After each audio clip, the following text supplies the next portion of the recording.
are there going to be conversations on China?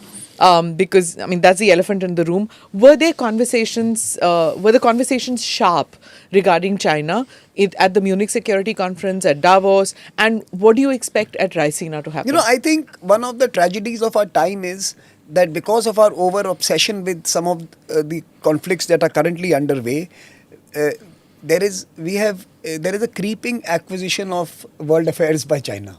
The creeping.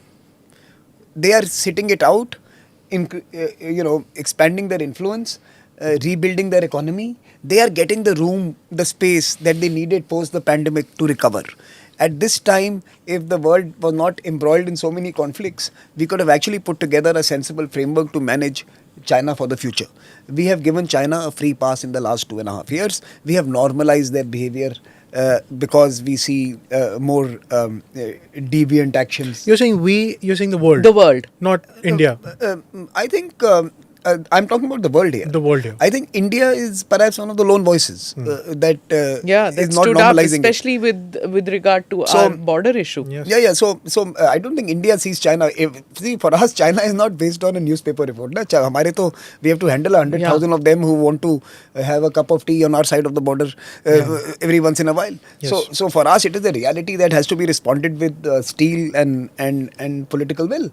And for us, it is a daily question. So for us, China is not a fiction, right? So there's a creeping surrender to China. I worry that हम लोगों ने without deciding to हमने मान लिया है कि देखिए China is now one of those people who we will have to work with to solve the world's problems, not realizing that half of the world's problems might actually be because of the way the Chinese have behaved, and we have actually given them a free pass on their role as an instigator of trouble.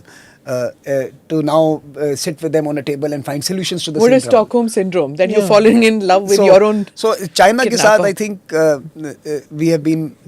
In fact, even the American confused signals.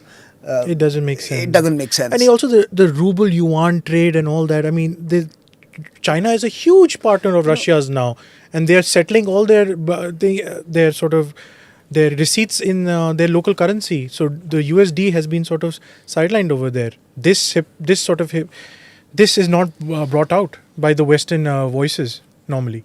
There is perhaps a smug belief, perhaps a real belief that the challenge to the dollar is still very far away. Okay. While you may have a ruble yuan trade, the index is still the dollar, Yes. right? How do you decide to price the transaction? And I worry that may change. It may change faster than most economists predict. There is a belief that de-dollarization is Imminent. Is fiction. It's just Fiction. talk. Oh, okay.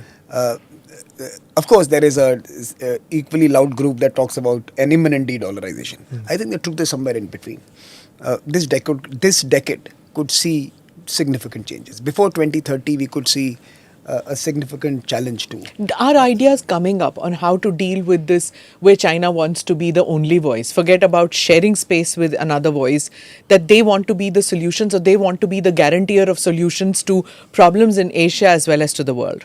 Of course, they are coming up. You saw the minute the Saudi-Iran conversation was announced in the presence of the Chinese foreign minister, you saw the entire American establishment rush to the kingdom to talk to them. So, of course, people are seeing this and people are pushing back.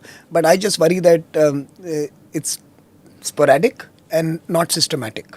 I don't think there is any strategic direction or assessment that either Washington or Brussels has made that sees China as the principal challenger for the stability of the international order that they built. The order they created is threatened not by Russia, it's threatened by China, and yet their principal opponent is Russia and not China. And I think that is the problem here. That Russia is a tactical challenge. China is a systemic strategic challenge. And your resources are still being deployed only to meet the small cut in your hand and not the big cancerous growth that is spreading in the international system.